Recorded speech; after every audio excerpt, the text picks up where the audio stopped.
Halo para manajer yang tak mager. Pernah nggak sih ngerasa kalau dengar kata ISO, kesannya itu kayak bahasa alien yang cuma dipakai sama korporasi raksasa dengan gedung bertingkat dan budget yang unlimited? Nah, hari ini kita bakal bongkar habis-habisan persepsi itu. Kita akan bahas tuntas gimana sertifikasi ISO ini sebenarnya adalah tiket emas buat bisnis kecil dan menengah. Ini kunci rahasia supaya bisnis Anda bisa naik kelas, menangin tender-tender raksasa, dan pastinya nembus pasar global yang mungkin selama ini kerasa mustahil banget buat dicapai. Biar gampang, ini roadmap pembahasan kita hari ini. Kita bakal mulai dari alasan mendasar mengapa UMKM butuh ISO, lalu pilihan standar apa aja yang ada, realita biaya dan tantangannya, strategi implementasi yang anti ribet, sampai ngebahas bukti sukses UMKM di lapangan. Yuk, langsung aja kita mulai. Oke, masuk ke bagian pertama. Mengapa UMKM butuh ISO? Kita cari tahu gimana caranya memecah kebuntuan pertumbuhan bisnis Anda. Gini, coba bayangin, di Indonesia itu ada lebih dari 65 juta UMKM. 65 juta. Mereka ini nyumbang triliunan rupiah ke ekonomi kita. Tapi kok banyak banget yang pertumbuhannya mentok ya? Sering banget kalah pas ikut tender atau proposal ekspornya ditolak mentah-mentah. Usut punya usut, alasannya bukan karena kualitas produk mereka jelek, sama sekali bukan. Masalah utamanya adalah kurangnya legitimasi. Mereka nggak punya yang namanya bahasa kepercayaan universal, yaitu standar internasional. Tanpa itu, jujur aja, kualitas sebagus apapun bakal susah banget divalidasi sama mitra bisnis besar.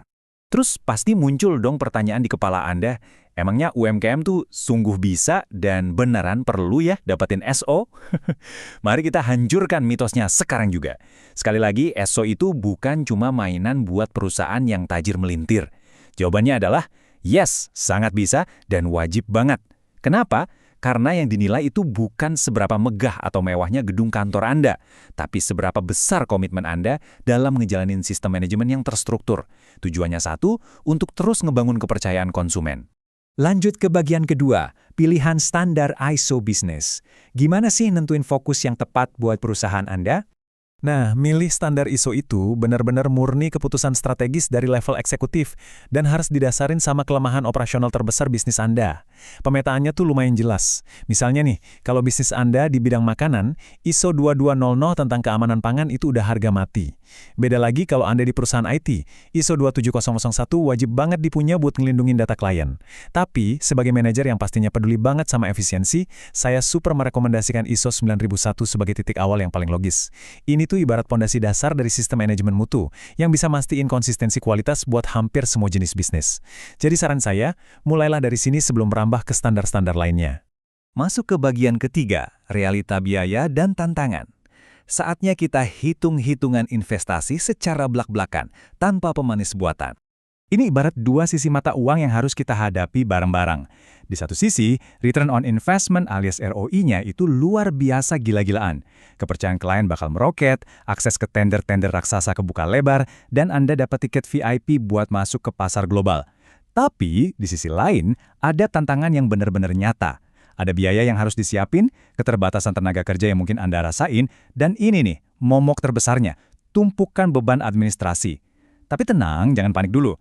Efisiensi operasional jangka panjang yang bakal Anda dapat, itu bakal jauh melampaui rasa lelah di awal-awal masa implementasi. Percaya deh. Jadi pertanyaannya sekarang, butuh waktu berapa lama dan harus nyiapin budget berapa?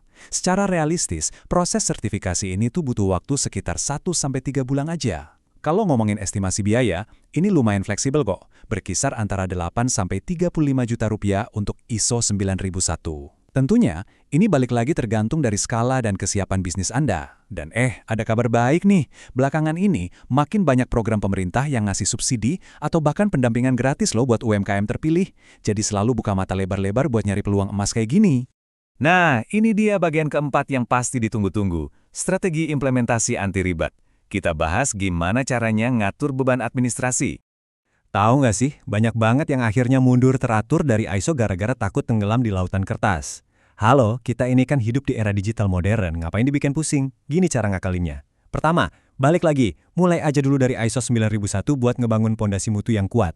Kedua, dan ini krusial banget ya, tolong tinggalkan tumpukan map fisik itu. Gunakan sistem digital yang simpel-simpel aja, kayak Google Drive misalnya. Bikin standar operating procedure atau SOP yang ringkas, yang gampang diakses sama tim Anda langsung dari handphone mereka.